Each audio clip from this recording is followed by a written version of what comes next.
wanawake walio wengi ni wategemezi na ndio wanashikilia muhimili mkubwa wa familia.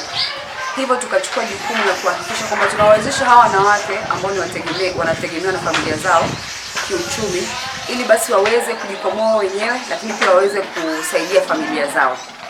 Na ndio maana tukifanya mradi huu wa kuwawezesha wanawake na vijana katika swala zima la kiuchumi. Kwa hiyo tunawapa mafunzo ya ujasiriamali, lakini baada ya hapo tunawawezesha mitaji ya wao kwenda kufanya biashara mbalimbali, tukiwa tunaamini ya kwamba itawasaidia kutoka hatua moja kwenda hatua nyingine. Tangu huu mradi uanze mwaka 2024 tumeweza kuwafikia wanawake 50 hadi mwaka huu 2025. Awamu ya kwanza tulikuwa na wanawake 20 na awamu ya pili tumekuwa na wanawake 30.